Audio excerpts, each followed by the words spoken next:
Pernah nggak kamu merasa seperti ini? Di luar, kamu tersenyum, tertawa, dan terlihat sangat bahagia. Tapi di dalam hati, ada perasaan yang mengganjal, rasanya nggak tenang sama sekali. Atau justru sebaliknya, hidupmu mungkin terlihat biasa-biasa saja, nggak ada yang heboh. Tapi entah kenapa, hatimu terasa begitu damai dan tentram. Pertanyaan ini mungkin terdengar sederhana, tapi sebenarnya sangat dalam. Mana yang lebih penting untuk kita kejar? Bahagia atau tenang?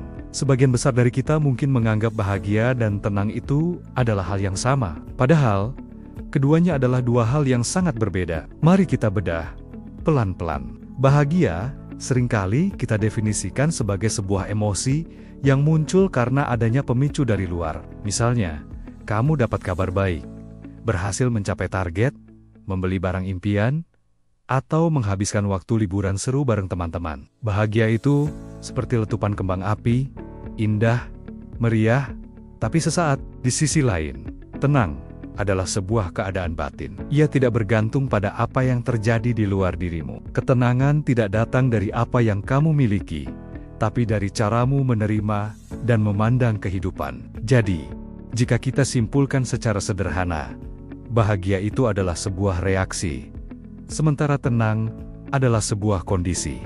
Bahagia seringkali bersifat eksternal dan sementara, sedangkan tenang itu internal dan lebih abadi. Sekarang, coba kita lihat sekeliling kita, terutama di dunia maya. Kita hidup di zaman di mana semua orang seakan berlembe-lamba untuk menunjukkan betapa bahagianya hidup mereka. Feed media sosial penuh dengan foto liburan, pencapaian karir, momen romantis bersama pasangan, dan berbagai hal lain yang bisa dipamerkan sebagai simbol kebahagiaan. Tidak ada yang salah dengan itu, tentu saja. Namun, seringkali kita lupa bahwa kebahagiaan yang didasarkan pada momen-momen seperti itu, sifatnya sangat rapuh dan cepat hilang. Hari ini kamu bisa merasa di puncak dunia karena dapat pujian dari atasan.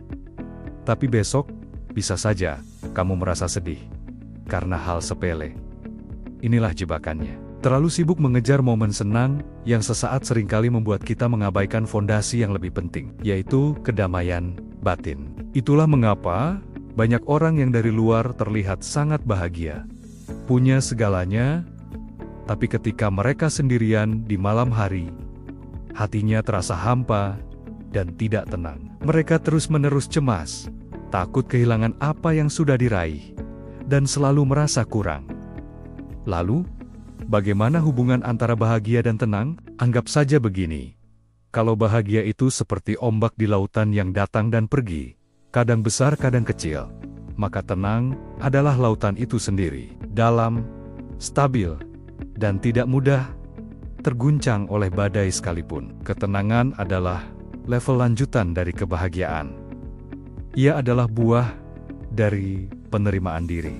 Ketenangan datang ketika kamu sudah bisa berdamai dengan segala kekurangan dan kelebihanmu. Ketika kamu berhenti membanding-bandingkan hidupmu dengan pencapaian orang lain di media sosial. Ketika kamu tidak lagi merasa takut kehilangan hal-hal duniawi. Dan yang terpenting, ketika kamu bisa merasa bersyukur, bahkan saat hidupmu sedang tidak berjalan sempurna. Orang yang sudah mencapai level tenang ini mungkin tidak selalu tertawa terbahak-bahak atau terlihat ekspresif, tapi hatinya jarang sekali merasa gelisah. Mereka menemukan kebahagiaan dalam hal-hal kecil yang sering kita abaikan, secangkir teh hangat di pagi hari, percakapan mendalam dengan sahabat, atau sekadar menikmati heningnya alam. Jadi, kembali ke pertanyaan awal, mana yang harus kita pilih? Sebenarnya, ini bukan tentang memilih salah satu dan membuang yang lain, tapi mungkin prioritasnya lah yang perlu kita ubah. Daripada terus-menerus mengejar kebahagiaan yang sifatnya sementara dan bergantung pada faktor eksternal. Bagaimana kalau kita mulai fokus membangun ketenangan dari dalam? Karena percayalah, dari hati yang tenang dan damai, kebahagiaan yang sejati dan tahan lama akan datang dengan sendirinya, tanpa perlu dikejar. Ketenangan adalah bentuk kebahagiaan yang paling tinggi dan paling murni. Kalau kamu setuju dengan pandangan ini, coba tulis di kolom komentar. Aku pilih tenang. Terima kasih sudah menyimak sampai akhir. Jangan lupa, bahagia itu adalah perasaan, Tapi tenang adalah sebuah kebijaksanaan. Sampai jumpa di video selanjutnya.